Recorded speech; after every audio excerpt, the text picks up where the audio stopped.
Chapter 24. If a man takes a wife, and after they are married she is unpleasing to him because of some bad quality in her, let him give her a statement in writing and send her away from his house. And when she has gone away from him, she may become another man's wife.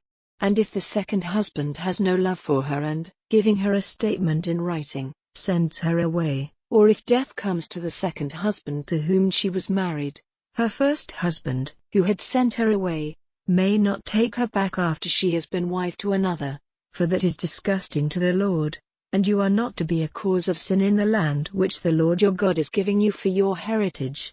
A newly married man will not have to go out with the army or undertake any business, but may be free for 1 year, living in his house for the comfort of his wife.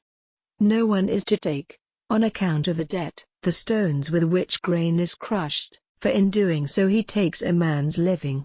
If a man takes by force one of his countrymen, the children of Israel, using him as his property or getting a price for him, that thief is to be put to death. So you are to put away evil from among you. In connection with the leper's disease, take care to keep and do every detail of the teaching of the priests, the Levites, as I gave them orders, so you are to do.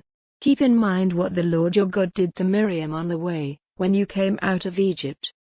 If you let your brother have the use of anything which is yours, do not go into his house and take anything of his as a sign of his debt, but keep outside till he comes out and gives it to you. If he is a poor man, do not keep his property all night, but be certain to give it back to him when the sun goes down, so that he may have his clothing for sleeping in, and will give you his blessing, and this will be put to your account as righteousness before the Lord your God.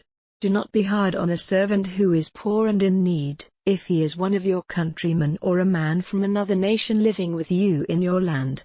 Give him his payment day by day, not keeping it back overnight, for he is poor and his living is dependent on it, and if his cry against you comes to the ears of the Lord, it will be judged as sin in you. Fathers are not to be put to death for their children or children for their fathers. Every man is to be put to death for the sin which he himself has done.